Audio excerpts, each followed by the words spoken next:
So by the time I reached the fifth form, I only left fifth form with 2 CXCs. I think that was Spanish and English.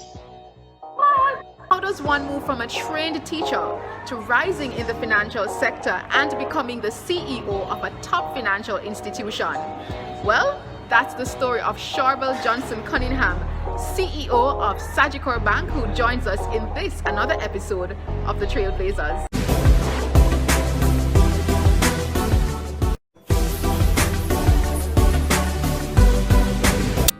Chorvelle Johnson Cunningham is the CEO of Sagicor Bank Limited, a subsidiary of Sagicor Group Jamaica.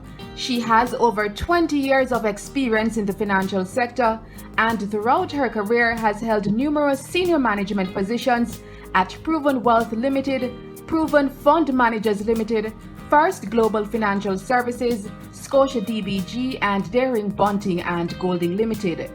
She was recently elected as the Vice President of the Jamaica Bankers Association.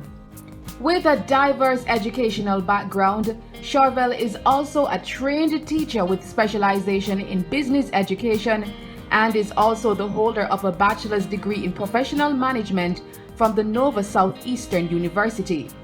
She is Jamaica's first International Women's Forum Fellow and served for 1 year between 2015 and 2016 when she studied leadership at Harvard and INSEAD Business Schools. Johnson Cunningham is a proponent of female empowerment and women shattering societal expectations.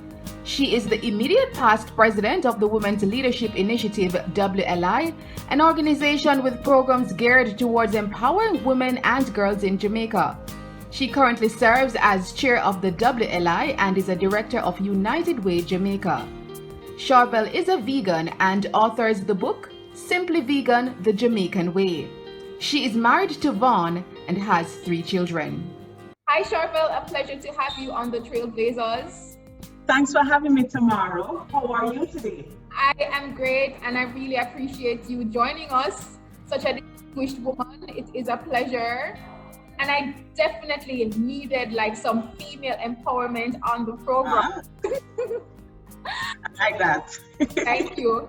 So I'm jumping right into your story because I found your story to just be so interesting. The fact that you are a trained teacher and you worked your way up literally and now the CEO of Sagicor Bank. I'm like, how did a trained teacher make that transition? So you can get into the story and tell us how is it that you started?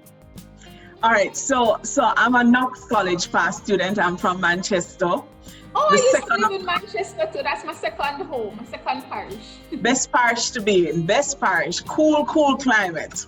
Yes. So I'm the second of 5 children and I went to Knox College. After leaving Knox, I had a sister ahead of me while I was at Knox and I was one of the youngest people in the class. So, you think because you're young, you don't have to do any work. So that was my thing. I was young, having fun, high school, no work. So by the time I reached the 5th form, I only left 5th form with 2 CXCs. I think that was Spanish and English. What? I remember saying to my mom and dad, and I'll tell you, in between all these years, my parents and I had a fight each time a report came, every semester. I'd only just do enough to pass, so get a 2.0 average or get a 1.8, which means that I missed the bar of C by 2 points, by 0.2. So, my parents and I always had a fuss over that. So when GC, CXC, because we're in the middle of both of those, came out, and I only got Spanish and English, I remember my mom saying, what we're going to do now, and it was a conversation. And the principal of Knox College at the time, Barbara Buckley Jones, who I love so much, she said to mommy, don't let Chorvelle repeat 5th form, but send her to the community college and allow her to do over her subjects. So I went to the community college and did a couple more GCAs, and then I ended up doing secretarial science. I'm actually a trainee, I could do secretarial science as well. So I ended up doing a diploma in secretarial science after that, mainly in business subjects. And then somehow my parents got me into UTech. At the time it was CAST, so now I've aged myself totally, you know. At the time it was CAST, so I went there and I did pursue the business subjects at CAST, but it was in the teaching side, not the business aspect. So hence, at the end of my 3-year period, I ended up being able to teach. So this is the joke now. How did I get the job? I ended up working at Kingston Technical High School for a year. How did I get the job? My shorthand teacher called me and said she knew Miss Comrie, who was the principal at Kingston Tech, and she spoke to her about me, and there's a job available. So I didn't even contact the school until I checked to make sure when the school was opening. And you know, as a teacher, you're supposed to go in before. I marched in the same time as the students. So, you know, that was history, because, you know, what was interesting to me, and I really love teaching. I think teaching is something that stays with you all your life, and that stayed with me in your career, because no matter what field you're in, you're always teaching. If you're teaching somebody about investments of their money, commercial banking, whatever you're doing, coaching, all of that is just about teaching. So at the same time, it's like, you know, I went there to teach, and there were kids who were like 2 and 3 years younger than myself. So then you go and you look at the kids in the class, the teachers before will tell you, well, that one going to give you trouble, that one going to give you hell. And it was just something else, because, you know, young first job, you know, girl from country coming from Manchester into Kingston. So all of those things going through your head. But the long and short of it all is that I did pretty well at Kingston Tech. I'm trying to get though. So the teaching is hitting. How then do you get into banking? Like, how is it that you entered into banking? Because you're now a trained teacher, you're doing the teaching. I just don't understand where the banking aspect comes into play.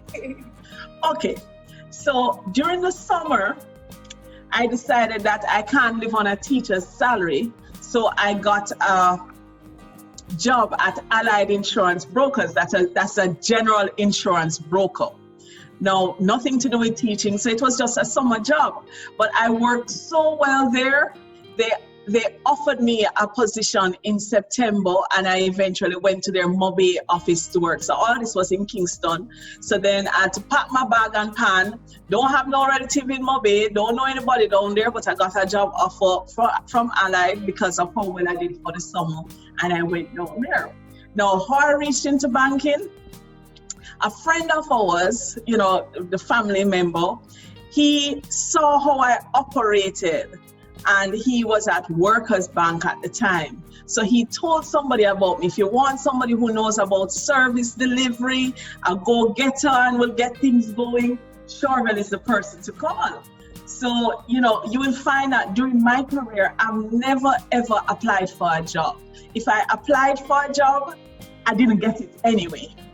So my career was built on people seeing what I'm doing and giving me a call. So that was a call.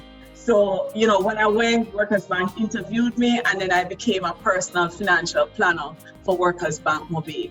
And then from there, that's where the commercial banking was. And knowing me, I just learned everything. I went to balancing tellers, learned the credit, learned all of those things in commercial banking. But again, somebody else will see you and make you an offer. And I didn't really have a family in Mobay, so anything could happen. My family was in Kingston, and as I said to you, I am from Manchester. So Corporate Merchant Bank, which was investment banking for Workers Bank, they offered me a position in Kingston. So again, I packed my bag and pan, and I went to Corporate Merchant Bank. And that is where my whole thing in investment banking started. So I went from commercial to investment. Continue. Yeah. So again, and what I'll say to you though, Tamara, is that each time if I'm getting bored in a job or unhappy in a job, it always happens that I get a call. If you look on my resume, it appears I have 5-year itches. I don't even know sometimes that I'm having it until once I went back and look at my resume and I'm like, oh crap, I'm having a 5-year itch. But what is important is based on how I perform over all these years at the jobs that I've been doing. So people will see you and word of mouth, they'll say, how about Chorvelle, call Chorvelle, etc. So I was there at Corporate Merchant Bank and I got a call for Billy Craig. And by the time I reached the Billy Craig Finance and Merchant Bank, they had a position for me in Kingston, but somebody left their treasury position in Mobile, so they asked me if I could straddle both roles. I'm like, what the heck? I'll straddle both roles, because it's something new that I'm learning. And that is the thing, always be open for an opportunity. Never say no, always be willing to learn. And more importantly, be willing to make mistakes. Because I said that I've made a ton of mistakes in my life, but I don't see them as mistakes. They're not mistakes, they're learning tools. And as long as we remember that, you learn from these things, you go back and you rehash it and you say, what could I have done different? I love to tell people that I have what I call an out-of-body experience. So for whatever you're doing, you should be able to look down on yourself, see how you did it, and critique yourself properly. But more importantly, you need to have the right people around you, because it's not everybody's for you. Right? So you need to have the people around you who will, when they come out and say, Chorvelle, you didn't do this well, you will take them very serious and you look for the changes. Yes. So, stick up in, Chorvelle. I quickly wanted to address the fact though that you mentioned you normally get that call and then you respond to the call. A lot of times we in our lives, we get the call, but we don't respond. So how is it that you decipher or that, okay, let me take that opportunity? Because some other persons may look at that negatively and be like, you're not stable, you're not loyal, you're just going to give us 5 years and then cut. You have to look on your whole growth trajectory, right? And one of the things that we women have that works well for us is a gut feeling. Half of the time, if you don't listen to your gut feeling, you go wrong. But I also have my family. No matter where I'm moving in my career, where I'm going in my life, my family, which starts with my husband and my parents and my siblings. And there are a couple mentors that I have in my life, and you have those discussions with them. At the end of the day, they can't make the decision for you, right? They will give you advice. It's up to you to take it or not. They might say to you, no, that's a bad move at this time, but you still have to decide what makes you tick. How will that sit with you? What are your own goals? Or can I do this knowing at the back of my mind that my mentor didn't really support this, but I heard what he said or heard what she said. My mom, boy, she worried. How do you deal with that? So you have to take into consideration what everybody says and take it from there. But the final decision is yours. It's yours. You cannot in life just sit down and expect to achieve stuff without taking risks. But they have to be calculated, very calculated risk, and you have to assess it properly. Because I've also received job offers that I've said, oh, hell no, I'm not going there. Nope. That was not on the agenda. So you have to know what you want. But I'll also say, sometimes we don't know what we want. But my faith is so strong, I'll tell you. My faith in God is so strong that I believe He guides me all the way. And I remember once in my career, I was unhappy in a job I was at. And I said to my husband, I don't understand, because every time I want to leave, I get an offer and nothing happened. Nothing has been happening. So I'm like, something is off. So we were at his mom's house, and he and his friends were all there having a conversation. I wasn't really in the conversation. I was just barely there.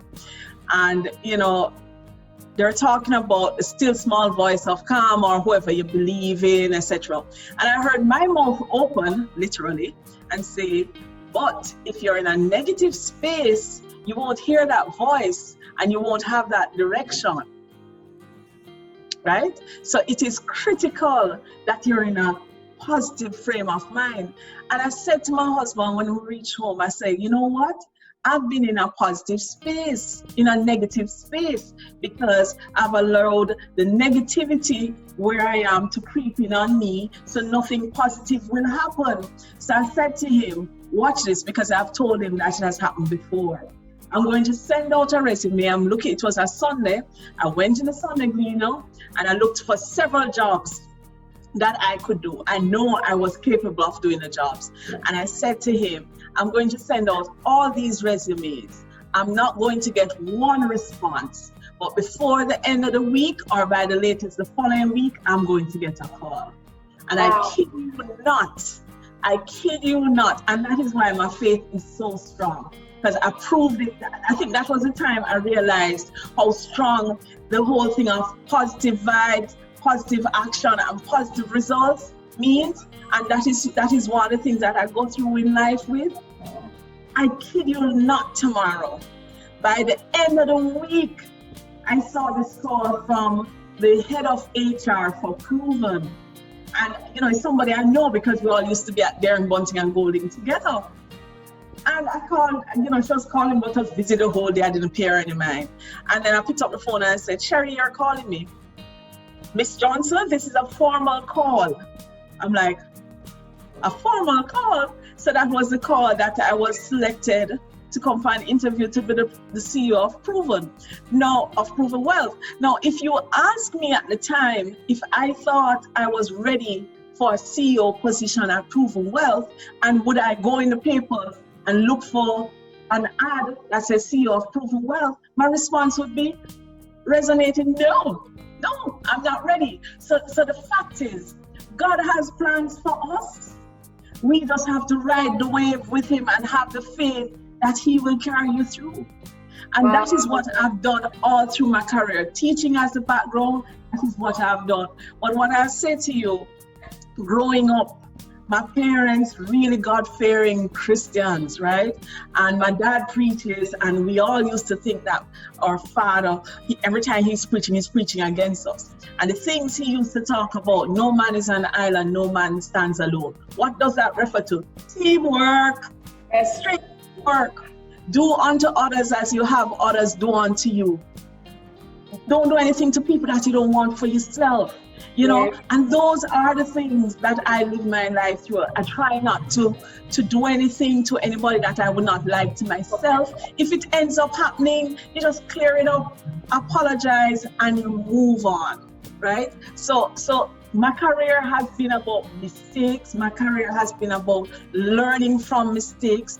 But I also find it interesting because each step of the way, you must feel like you've accomplished something. And when I say accomplished, I'm not talking about riches. I'm talking about the fulfillment of assisting somebody else, the fulfillment of learning more and garnering more information. That you cannot put that together and price it. It just cannot be priced. It is priceless. And I just wanted to ask you, as a woman in the very competitive financial sector, you have been a trailblazer, you've made a name for yourself. What qualities or what stood out about you, and what qualities should another woman looking on that is in that same position and wants to rise the ranks, whether it is the financial sector or any other competitive sector, what are some of the qualities or traits they should embody to achieve that? A big one for me is integrity. And always be honest with people, because that's all you have. That's all you have. If you don't have integrity, you don't have anything else. A lot of people have researched me looking for stuff. I'm just sure of it. Even in the investment space, or in commercial banking, you have to be able to be honest with people and say, this is how it will go, right? So that you don't, in other words, it's not a gimmick. It's never ever about a gimmick. It's about being honest and telling people, this is the way, this is the best way. If we're putting you in a product, you have the ups and the downs. You have to explain everything to them, not just explain the good part that you're gonna be able to double your money, etc. You have to explain that you can lose your funds. So that is one of the things that I'll say for any woman, for anybody. Your integrity has to always be at the same level, right? And your honesty has to be at the same level. But just being positive, you hear me refer to that all the time. If you're not in a positive space, then you will get negative stuff happening around you, right? And the teamwork is very important. You know, the saying in Jamaica, one hand can't clap. I could not have accomplished half or even quarter of what I have accomplished without the teams around me. And there are several teams. There are teams at the workplace, your teams of coaches and mentors, your teams of your parents, you know, your siblings. Because I remember Chris Willis saying to me when I got the CEO position, and I'll never forget that he said it to me, Chorvelle, you don't have no friend left now, you know, because your CEO is a lonely position. And I didn't understand what he meant. But it was at time a lonely position.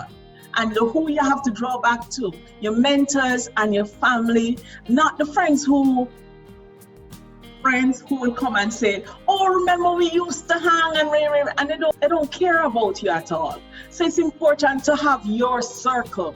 Very important to have your circle. I was the chair of WLI Women's Leadership Initiative, and I'm now head of the membership committee for the Women's Leadership Initiative. That's another group of friends that I know if I just need to ball, those are women. If I just need to ball down the place, I should be able to find one of them in there that I can ball to if that is necessary. Or if I just want some good advice, because people think we women, all we do is cry. No, we get over it. We get over it and we move on. We learn from our mistakes, and it's what's next. What is the next thing that we're on? What is the next goal that we want to achieve, right? So for me, it's about integrity, honesty, having the right people in your circle, and being positive. Positive vibe, positive action will always lead you to positive results. Always. And it's important that when you're setting your goals, you don't set them to things that are just, oh, I can achieve that without even moving a muscle. It must be stretch goals. Stretch yourself. See how much more you can do. That's just also important that you do that all the time. You know, and monitor yourself. Measure yourself. You hear me talk about an out-of-body experience. You should be able to look back and say, you know, you had this conversation, even this conversation with you today. How did I do on the conversation? Could I have done better? Yes, it's been recorded and all of that. And, you know, you can go back and reevaluate yourself, but you must always reevaluate yourself. See what you can do differently. Indeed, some very sound nuggets of truth, of wisdom. I mean, my viewers will be happy. I am happy hearing it. Thank you so much. I just have one last question, because you mentioned WLI, which for our viewers, that's Women's Leadership Initiative. Yes. And that's actually the first time when I met Chorvelle, because I was a recipient, I think a year or two ago, through the NCD Foundation, and I was there with Taylor Lynn. So thank you guys. Yes. So you seem to be big on female empowerment. How critical is that in terms of your service and giving back, in terms of what you do? Well, you know what happened in terms of service and giving back. What I'll say to you straight up, there are lots of persons that have coached, helped, not on a formal basis, some on a formal basis. Being a part of WLI helps me to even get an additional level of strength from women who are going through similar things with us, or different things. You know, the people that we continue to help. We have conversation with boys, you know, where we have what you call little groups with the younger generation of boys who are just leaving prep and primary school, just for them to open up and talk about how they feel. Because at the end of the day, you know, Tamara, we women need the men in our lives. We do need the men in our lives. You know, it can't be just about us women. So if we're not listening to the boys, then we're not going to have any boys for the next generation. We're not going to have any men for the next generation. We look on things, you know, women who are sexually abused, etc. So those are some of the things that we commit ourselves to doing. We might hear something happening at the children's home and we quickly put things together and help them. But the love that is in that circle, bar none, is so important, because we look on different projects and we work together to ensure that we're supporting the women in that group, but also the other women of Jamaica. Awesome. I know I said it was my final question, but this is it. Balance. You are a CEO, you are a mother, and you're a wife. And on top of it, you give back. So how is it that you create balance? Is that even possible for somebody in your position? So yes, all of those things. I even want to specify 3 children, and the youngest one is 2 years old. So that alone tells you my story. So I've always said, Tamara, that I don't strive for balance, because there are days that my work is going to take precedence over everything I'm doing. And there are days that my 2-year-old is going to need me, so I have to be there for Cairo. It may happen sometimes, but it's not always going to happen. And that's why it's important that you have a solid family unit. So depending on what is happening, you know who to draw for, whether it's the grandparents, the aunts, the uncles, you know who to draw for. And especially my nanny, I can't do without her either. She's a part of that family unit, So I've never strived for balance. There'll be days that it will happen, and especially now during COVID, where it is so crazy in the financial sector, because this is new for us, right? So we're doing longer hours, but I also have to understand that my husband needs my time, my daughter needs my time, and the other daughter and son, they need the time as well. Plus my parents and my siblings. So it's how you get to touching everybody. And of course, there are friends that I'll give you an example.